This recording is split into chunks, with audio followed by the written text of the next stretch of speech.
Ассалаумағалейкум, қазақстандықтар, отандастар, жерлестер, туыстар, бауырлар. Мен Маржан қыздарыңыз Америкадан әдеттегідей алдарыңызға шығып отырмын. Шығып сақ болуға шақырып отырмын. Оған себеп көп. Сол себептердің бірі, мына өткен жолы өздеріңіз білесіздер, Қазақстан тауарларының бәрінен қазақ тілдегі этикеткаларға тоқтау қойылды деді. Кәсіпкерлердің сұрауы бойынша деп. Оның бәрі өтірік болды. Тоқтау қойылған жоқ, оның бәрін алып тастады заңды жүзінде. Ол деген сөз, енді тауарлардың бәрі, этикеткалардың бәрі тек қана Ресейдің, агрессордың тілінде болады. Ол ма? Одан басқа.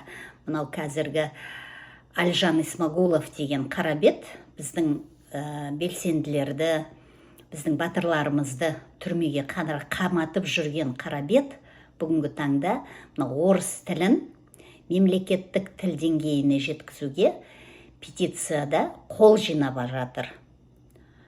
Бұл не деген бассыздық? Көріп отырсыздар ғой. Тілден айырылдық деген сөз, енді өздеріңіз білесіздер. Халқым, ояныңыздар.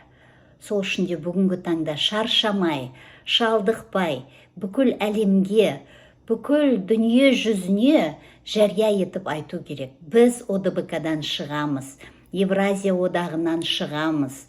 Ресеймен ешқандайда бір одақтастықта болмайтындығымызды биліктен талап етіп, және бүкіл әлемге жар салып айту керек.